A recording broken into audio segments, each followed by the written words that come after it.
வாழ்வோம் வாழ்விப்போம். நான் உங்க சுசி. இறைவன் ஞானவெளி மேய்பிரான் ஞானசித்தர் அவர்கள் உலக மக்கள் அன்பாக, அமைதியாக, ஒற்றுமையாக, பகையின்றி வாழ அருளிய குடைதல் ஞான போதனை. இந்த ஞான போதனை புத்தகத்திலிருந்து நாம் இன்றைக்கு பார்க்கக்கூடிய தலைப்பு புகழ். நம் வாழ்க்கையில் அனைவரும் பெற விரும்புவது புகழ். ஒருவன் செய்யும் நற்செயல்களே அவனுக்கு புகழை தேடித்தரும். உலகில் புகழோடு வாழ விரும்பினால் உன்னதமான செயல்களை செய்ய வேண்டும். வாழ்வோம் வாழ்விப்போம். புகழ்.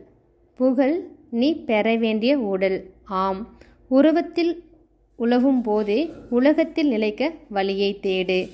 அழியும் உடலோடே அவசைப்பட்டு கண்டதென்ன? உண்டு உடுத்தது, உறங்கி சுகம் பெற்றது, இவை எல்லாரும் அனுபவித்தது. சொல்லித் திரிவதில் லாபம் இல்லை. செத்து போகும் மாமிச உடலுக்கே இந்த பாடு படுகிறாயே. நிலைத்திருக்கும் புகழ் உடம்பிற்கு எவ்வளவு பாடுபட வேண்டும்? என்ன செய்தாய் இதுவரை? இன்பம் இன்பம் என்று ஓடி நீ சேர்த்து வைத்த இன்பத்தை காட்டு. எங்கே? ஏனிந்த மௌனம்?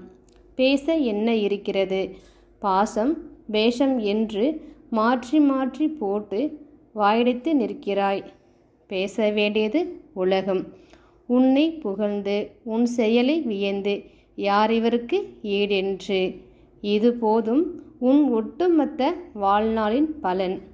உருவ உடம்பு உரமாக கூட உதவாது.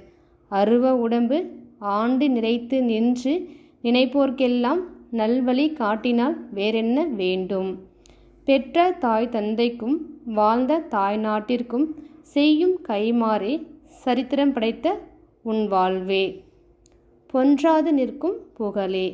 இவனைப் போல் வாழ வேண்டும் என்று எவன் புகழப்படுகிறானோ அவன் வாழ்பவருக்கு பாடமாகிறான். புகழ் போதையல்ல, உன் கடின உழைப்பின் மாற்றுரு.